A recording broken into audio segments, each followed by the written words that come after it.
met her. I had seen her in high school, in church. She didn't play the piano, but I seen her in church, and I talked about her. It was my family, and my brother, he egged me on. He said, "Why don't you call Dina and invite her down for ice cream?" So I got on the phone and I called her. Oh, we had a local theater in Kenmore, in the Kenmore portion of this area, and they changed pictures every week and different things. And anyway, well, I called her up and I says, "We're making homemade ice cream. Would you like to come down and eat some with us? And then we're going to go to the picture show." And she says, "I don't go to them kind of places." Bang! So that was the end of that.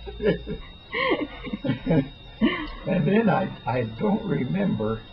I talked with her in church a time or two.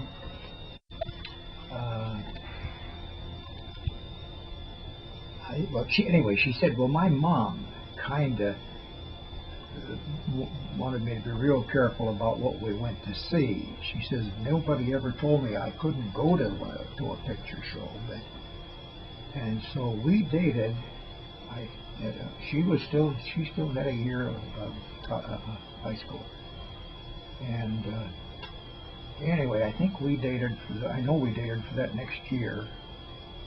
And I told Dina, I says, "Invite me over to your folks' home." This was right during the war, we got married in 42.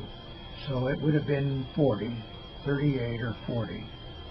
And I said to Dina, I said, "Invite me over to your home." Of course, I'd already asked her to marry me a dozen times or 100 times, I don't know.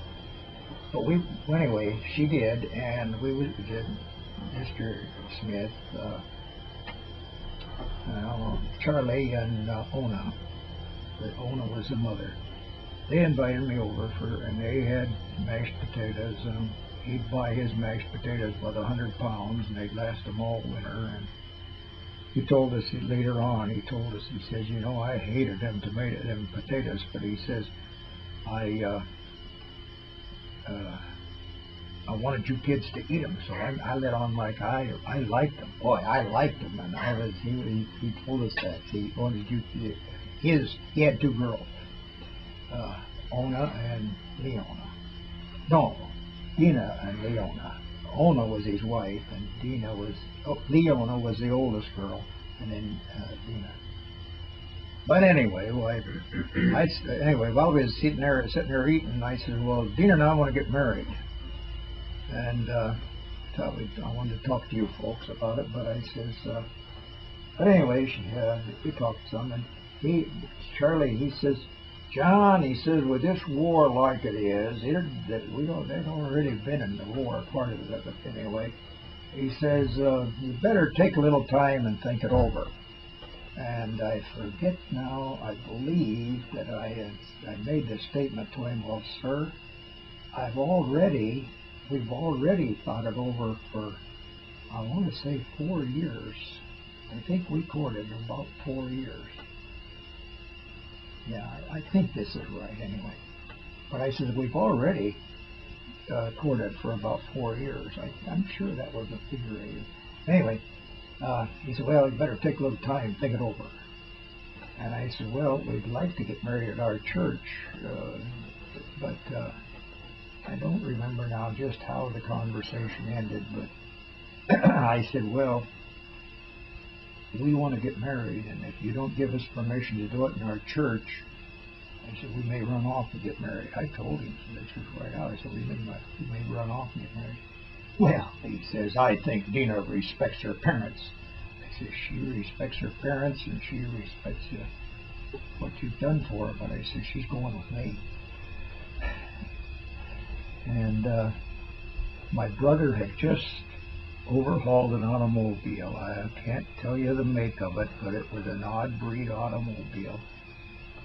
Stripped it right down to the frame, painted every piece, put new pieces on, put the thing back together, and it was a coupe. And he just overhauled it and painted it. He was an automobile mechanic, and that was his lifeline. Anyway, I borrowed the car, and I bought money from Janice. I forget what she gave me, but I didn't have, but I might have had about $100. I don't know. But anyway, I think I had about $100.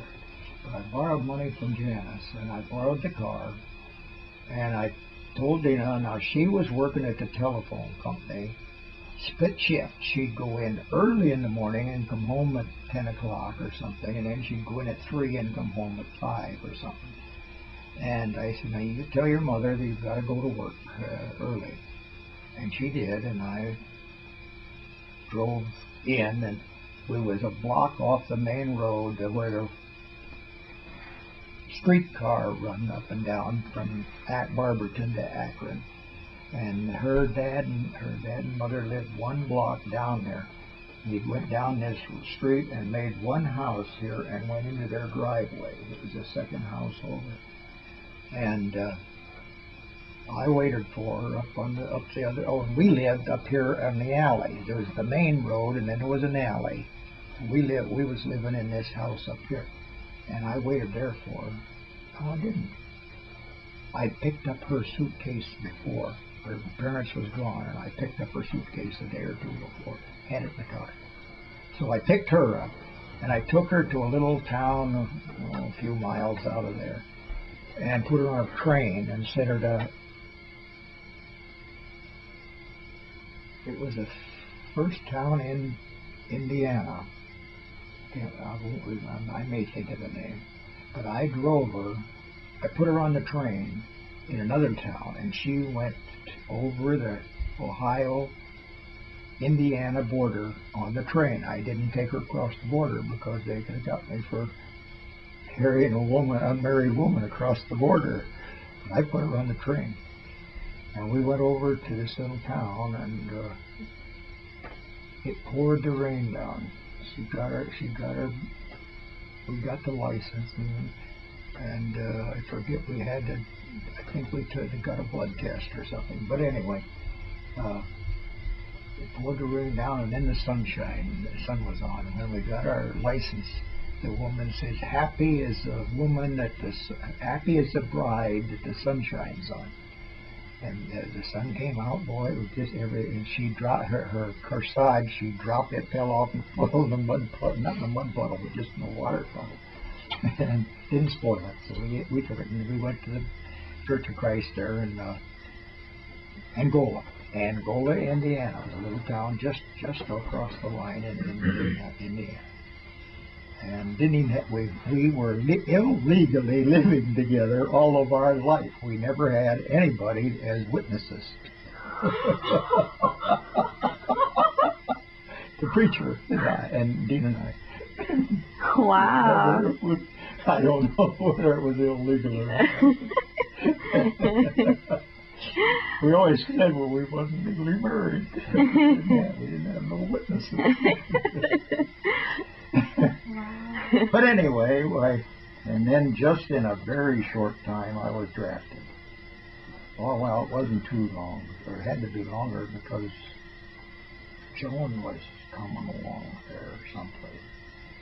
Was carrying Joan at that time. And I was drafted, and I went in, and